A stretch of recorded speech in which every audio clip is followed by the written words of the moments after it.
مرحبا يا شهر رمضان مرحبا شهر العبادة مرحبا يا شهر رمضان مرحبا شهر السعادة مرحبا يا شهر.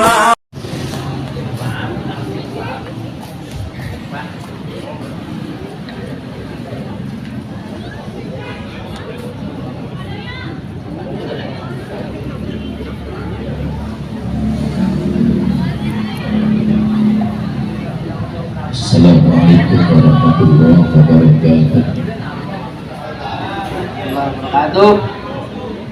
Alhamdulillah nahmaduhu wa nusalli wa nusallimu ala rasulihil karim hamidan wa musalliyan wa musallim.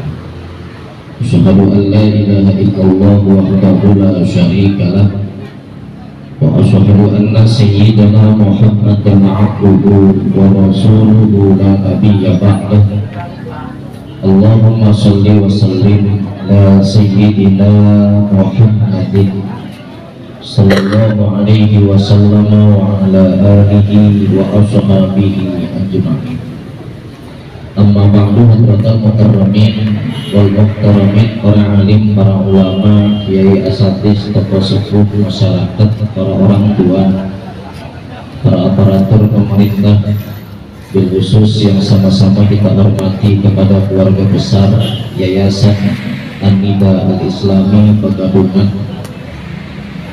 bil khusus kepada orang tua dan guru kita bersama Sayyidina Alim Bapak Ustaz Muhammad Zainuddin SPDI. Kita doakan semoga guru kita, orang tua kita selalu diberikan sehat afiat oleh Allah Subhanahu wa Ta'ala, dijaga keilmuan beliau yang telah mencetak begitu banyak generasi-generasi yang berhasil di dalam dunia pendidikan, dan ini menjadi sebuah simbol bahwa manfaatan ilmu, Allahumma anfa'na bima 'allamtana rabbi 'allimna alladzi yanfa'una, telah terpancar daripada ilmunya. Khusus kepada Kepala Sekolah SMP Analis Jakarta Bapak Mahmud itu, kemudian Bapak Waluyo selaku Kepala SMK PGRI 36 Jakarta, seluruh pembina Yayasan An-Nida Al-Islami, guru saya Al-Mukarram Bapak Haji Iswan, guru saya Ibu Rilana Buryani yang telah banyak sejarah dalam hidup saya. Jadi 2007 dulu itu waktu saya lomba musabaqah di Jambore ceramah agama, salah satu yang sangat mendoakan untuk menjadi juara ya Buryani. Kemudian 2008 di akhir ujian akhir sekolah itu saya sakit, yang ngerjain soal ujian sekolah itu sepanjang sejarah hidup saya di rumah yang ngerjain di kuliahnya juga. Jadi bukan saya ngerjain toh, jadi saya ujian sekolah nggak ngerjain, tapi alhamdulillah lulus. Jadi kalau ketahuan Pak Orienta itu mungkin lulusannya, tapi alhamdulillah udah lulus, mau daftarin zaman sekarang.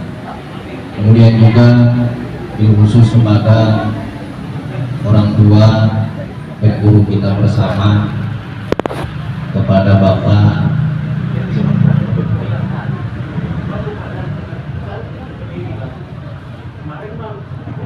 Haji Suhaimi dan guru kita, orang tua kita, guru GZ Bapak Haji Jamalul Lail, yang alhamdulillah udah nyampe di tengah-tengah kita, yang nanti akan membacakan doa penutup.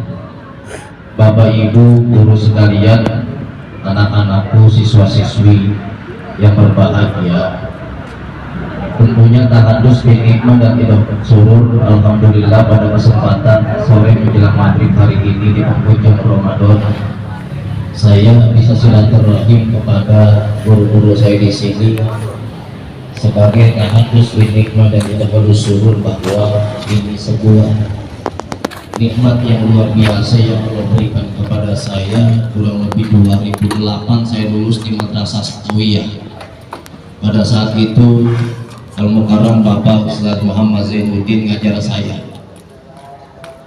Binaan beliau merupakan kenikmatan yang luar biasa dalam hidup saya, karena pada saat itu saya sempat dijewer itu sampai pada merah kuping saya gara-gara nonton Suparwono, manusia paling tinggi di Indonesia pada saat itu. Udah mati kali orang sekarang, zaman 2008 gitu. Jadi zaman segituan beliau itu luar biasa mendidik putra putri serta seluruh siapapun yang diajari oleh beliau, yang notabene adalah anak orang lain tapi ngajarnya sama kayak anak sendiri. Makanya kita bersyukur punya guru-guru seperti beliau. Bagaimana mendidik anak itu nggak gampang, tapi beliau sebagai guru mendidik kita dengan kesabaran beliau dan ilmu yang Allah berikan kepada beliau. Dan sampai saat ini begitu banyak alumni-alumni daripada beliau yang telah diajari oleh beliau ini menjadi orang-orang yang berhasil di dunia, di agama, terlebih lagi mudah-mudahan nanti di akhiratnya Allah Subhanahu wa Ta'ala. Bapak Ibu, saudara-saudari sekalian, seluruh siswa-siswi, sambil menunggu datangnya waktu maghrib, kalau di mana-mana saya ceramah kagak ada yang kenal serius ceramahnya, kalau di sini banyak yang kenal, apalagi banyak orang tua saya. Jadi pesan daripada Ramadan, selain kita melaksanakan puasa sebagai kewajiban dari Allah Subhanahu wa Ta'ala, bagaimana dulu Rasul itu mendapatkan perintah puasa ini ketika di tahun kedua Hijriyah dari hijrahnya Rasul dari Makkah ke Yastrib namanya.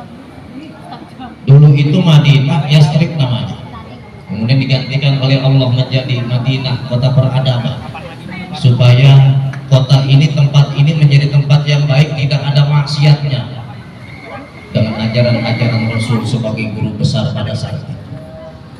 Jadi di tahun kedua Hijriah ini, di bulan Sya'ban Allah perintahkan untuk puasa di bulan suci Ramadan orang Madinah dan Makkah, sebagai penggantinya puasa Asyura orang-orang Yahudi Madinah. Dan kemudian pada saat itu Allah perintahkan dengan ayatnya, ya ayyuhalladzina amanu kutiba alaikumus syiyamu kama kutiba alal ladzina min qablikum la'allakum tattaqun. Dan di bulan ini juga Allah turunkan Al-Qur'an kepada Rasul sallallahu alaihi wasallam yang pada saat itu merupakan wahyu-wahyu ilahiyah sebagai penegak umat dari Rasul. Bagaimana Allah gambarkan di dalam Al-Qur'an, Iqra bismi rabbikal ladzi khalaq. Ini penting buat kita sebagai siswa-siswi bahwa Rasul saja diperintahkan untuk membaca oleh Allah. Bagaimana kita sebagai umat pun sama. Kita ingin melihat dunia di luar sana, ingin mempunyai ilmu yang luar biasa, ilmu dunia maupun ilmu umum, ilmu agama, akhirat dan lain sebagainya. Bagaimana kita bisa ikrar membaca apa yang telah kita pelajari dari guru-guru kita. Ikhtiar yang harus kita laksanakan. Bagaimana pemuda nanti menjadi harapan bangsa. Hayatul fatawallahi bil ilmi wat tuqah. Ketika dunia ini mengharapkan dari pemuda-pemuda, generasi-generasi, karena yang tua-tua nanti bakal meninggal dunia toh.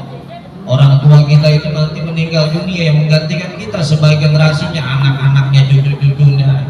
Saya meninggal dunia, nanti ada semua orang-orang yang ada di bawah saya, kiai kita, guru kita, semua yang ada di atas kita Allah wafatkan, tinggal kita hayatul fatawallahi bil ilmi wa tuqah. Bagaimana kita sebagai manusia, generasi bangsa ini harus punya ilmu dan takwa di sisi Allah, supaya nanti bangsa kita, agama kita ya'lu wa la yu'la alih, tidak akan pudar sepanjang sejarah kehidupan manusia, karena generasinya sudah disiapkan dari sekarang. Makanya belajarnya yang rajin toh, neng-neng sama lagi nih, jangan dulu sih baju gamis dulu mau lebaran kita. Ini yang lagi rame kan gamisnya gamis bini orang, ya gamisnya bini orang juga gara-gara si Inara lagi sih gamis Sanul jadi begini. Padahal kalau agak begitu agak ada gamis bini orang. Makanya kita ini sebagai generasi, sebagai siswa-siswi ini, jangan pernah kita lepas daripada yang namanya membaca. Kalau kita ingin menguasai ilmu agama, kita baca daripada kitab-kitab kuning yang kita kaji oleh ulama-ulama kita.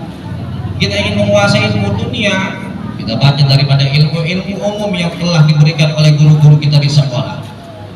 Ketika Nabi gambarkan dulu bagaimana Nabi luar biasanya ikhtiar membaca, kemudian kena ikhtiar Nabi belajar sama malaikat Jibril, menerima wahyu dari Allah Subhanahu wa Ta'ala. Begitu panjang kisah Rasul demi membangun Makkah dan Madinah dengan suksesnya Nabi, bahwa Nabi belajar Nabi gambarkan dalam hadisnya bahwa talabul ilmi faridatun ala kulli muslimin.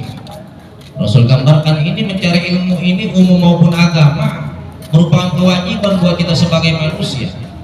Muslimin itu ay al muslimuna ay al muslimat, bagi manusia yang laki-laki maupun yang perempuan. Bagaimana manusia ini akan cerah masa depannya dengan ilmu, bagaimana manusia ini akan terang daripada langkah-langkahnya menjadi orang yang sukses dengan ilmu. Man arada dunya fa'alaihi bil ilmi wa man arada al-akhirah fa'alaihi bil ilmi wa man arada huma fa'alaihi bil ilmi.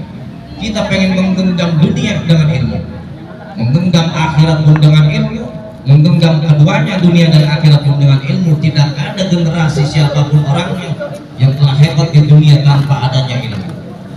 Siapapun orang pasti kalau ada ilmunya enak apa-apanya. Kalau nggak ada ilmunya repot toh. Kita yang namanya jadi maling aja kalau nggak punya ilmu repot urusannya. Jadi maling kagak bisa baca, habisnya ngerompet itu, nyopet itu larinya ke kantor polisi kan repot urusannya. Kalau habis begitu larinya ke pesantren ke Majelis Salim, aman dia, ngapain ke kantor polisi, dia bilang itu enak gedungnya, warnanya coklat, dia datang akhirnya ketangkap juga, dia ngaku siapa gue maling, gara-gara nggak punya ilmu. Kalau kita punya ilmu mendingan, bagaimana kita sebagai manusia ini dengan ilmu itu akan bercahaya hidup kita. Kita pengen dunia ya dengan ilmu, pengen agama dengan ilmu, pengen keduanya dengan ilmu, apapun dengan ilmu. Mencari uang yang halal pun dengan ilmu. Menjadi seorang dokter kandungan spesialis, daripada spesialis jantung, spesialis paru, fisioterapi dan lain sebagainya dengan ilmu. Menjadi apapun harus dengan ilmu. Pengen jadi yang namanya petani handal, petani yang luar biasa genset, tanpa tanah kita nanam kangkung, tanpa tanah gimana caranya, ada ilmunya. Nanam genjer tanpa tanah ada ilmunya, bayam tanpa tanah ada ilmunya. Bagaimana ternak lele pun ada ilmunya, ternak gabus ada ilmunya, semuanya serba ada ilmunya, kagak ada tanpa ilmu. Oleh karenanya sekolah yang benar, yang rajin, jangan pernah kita pada saat itu malas-malas dalam bersekolah, apalagi melawan sama guru sebagai orang tua kita di sekolah. Guru begitu luar biasa perjuangannya datang ke sekolah dengan berbagai macam masalah, cobaan, ujian, musibah dalam hidup beliau. Tapi ketika sekolah, pada saat itu beliau datang dengan profesionalismenya, dengan senyumannya, dengan salamnya, dengan doanya, dengan ikhtiarnya, dengan semangatnya bahwa harus bisa anak-anak didikku hari ini menjadi generasi-generasi hebat. Padahal posisi beliau sedang dapat masalah yang begitu besar dalam hidupnya, tapi nggak jadi masalah yang menjadi besar dalam hidup beliau pada saat itu. Oleh karenanya marilah bersama kita doakan guru-guru kita sehat afiat, ilmunya manfaat fid dini wa dunya wal